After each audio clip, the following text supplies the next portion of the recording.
So this project was started out as a master thesis in industrial design at Lund University in Sweden by myself and my colleague Anna Haupt, who is my co-founder of Hovding. Just at the time that we were about to choose what kind of master thesis we wanted to do, there was a law introduced in Sweden making it mandatory for everyone up to the age of 15 to use a bicycle helmet while cycling. And that law kind of triggered a great debate in the medias on whether or not this law should be extended to adult cyclists as well, which basically just scared the crap out of us because we have never been using cycle helmets. We think they're not good enough for many different reasons. And we thought that maybe a master thesis is the perfect form for us to figure out if there's a possibility of developing an alternative to the traditional cycle helmets that would actually be so attractive that people will want to protect their heads out of free will. So we started out making a lot of market research and talking to bicyclists in the cities on what they felt were the problems with the traditional helmets and what they wanted tomorrow's helmet to look like. And some of the answers were, it destroys my hairdo. I don't want to wear one because no one else has it. It's very impractical and it's making me look geeky. There are no good-looking ones. And when we asked what they wanted the cycle helmet to look like in order for them to want to wear it, someone actually said, I think it needs to be invisible for me to wear it. And that was a real trigger for us because obviously an invisible bicycle helmet was the perfect solution.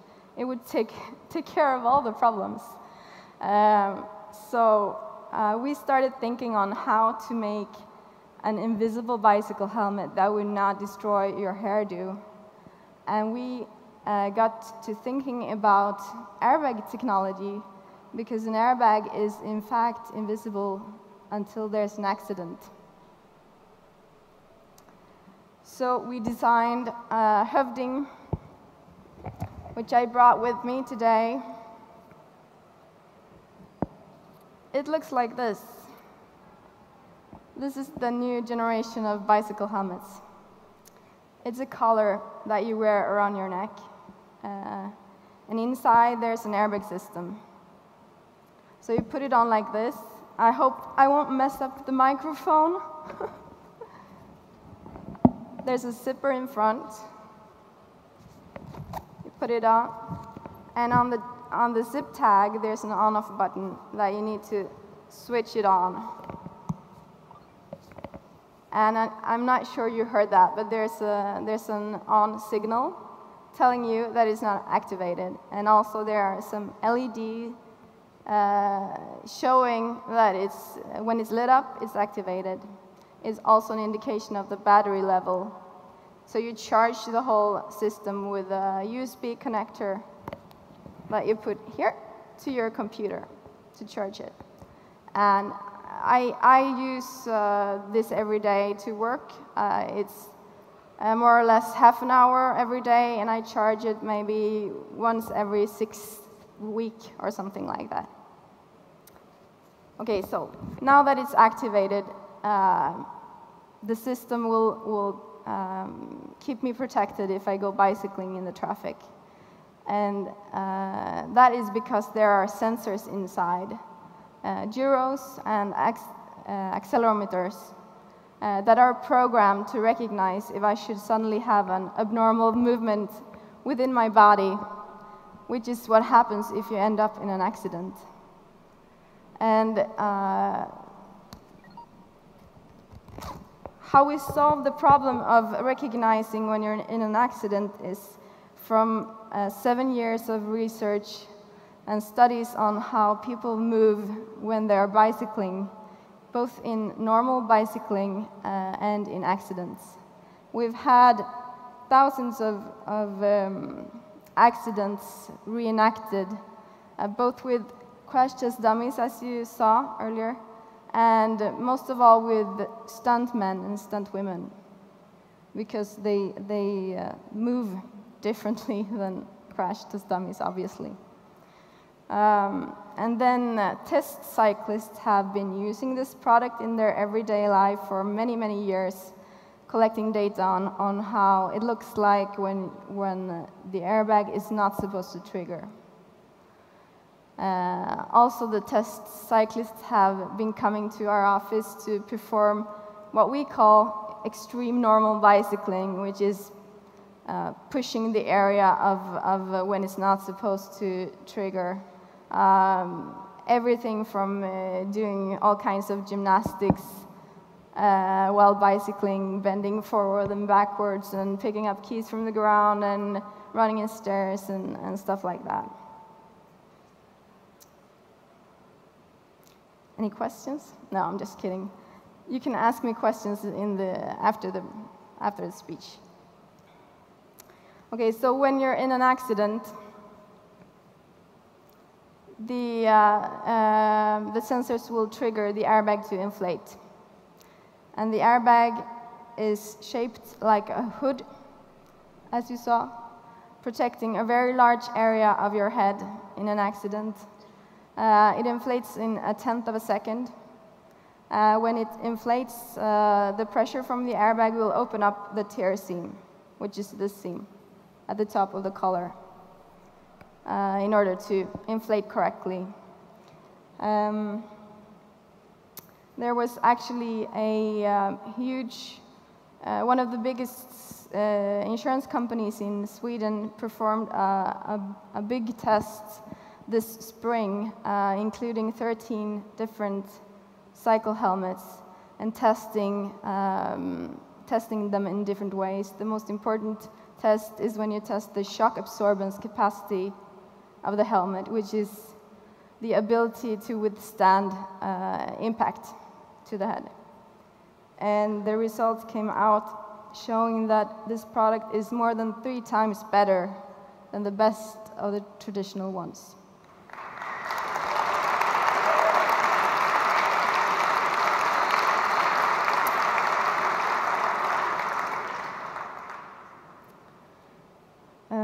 Also, there is the possibility of changing the look, because this product is for the aim, the purpose of this product was to develop protection for the people who are not using traditional ones, who are going around cycling without any protection today. And we realized that they are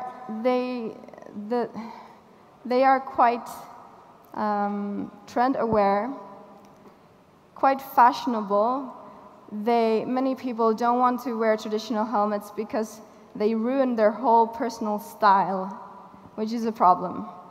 So we figured our helmet needs to be able to vary in looks from one day to another, just like you do with clothes.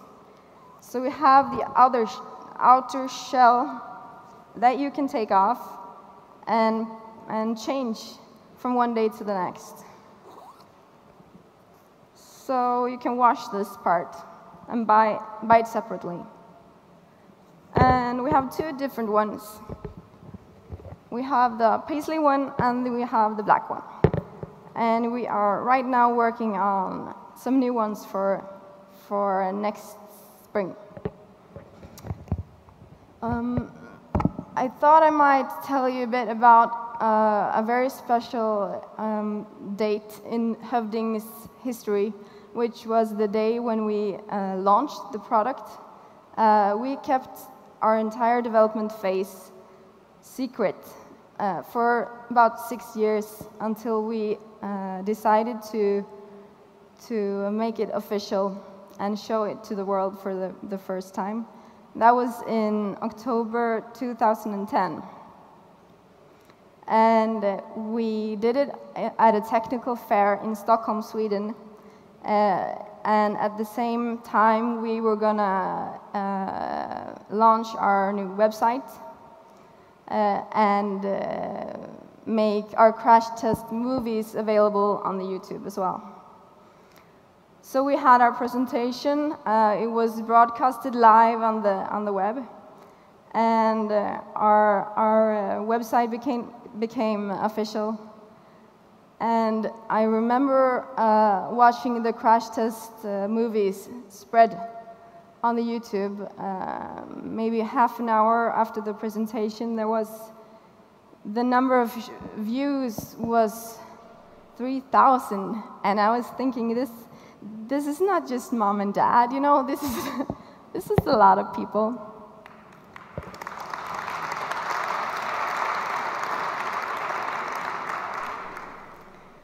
And then an hour later, that number was up to 300,000 views. And at that time, we were getting phone calls from all over the world. Discovery Channel called, CNN called, BBC called, CCTV, which is China's biggest television channel, called, and so on and so on. So that was something I guess we will never experience again. Quite unique. But we have had a lot of attention in media ever since, actually. One of the highlights was when Oprah blogged about us. That was quite cool.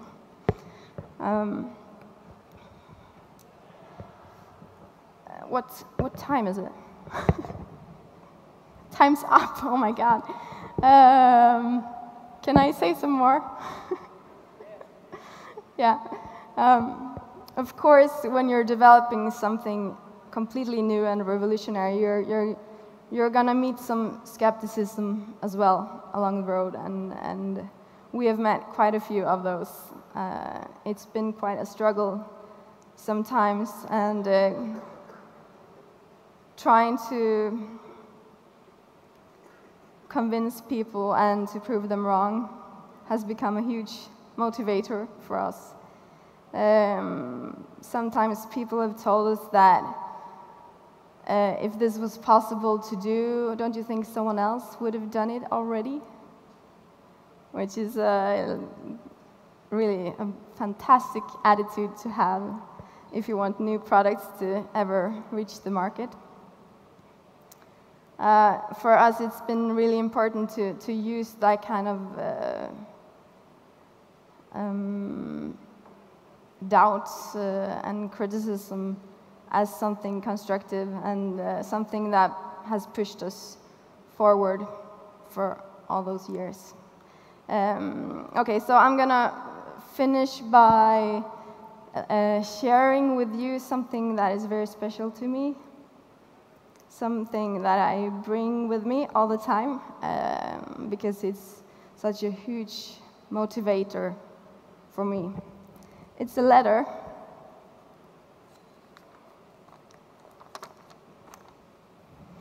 from a German girl. It says, Berlin, 26th of April 2012. Dear Hovding, I am very glad to send you back my used collar. On the 29th of February, I was knocked down by an opening door from a taxi that was waiting in line on a crosslight. I was thrown off my bike immediately, and there was no chance to even take the brakes. If I hadn't worn my invisible helmet, I'd smashed my head on the concrete and on a metal cycle stand. I might have gotten worse injuries than just a sore back. Thank you. This great invention saved my life.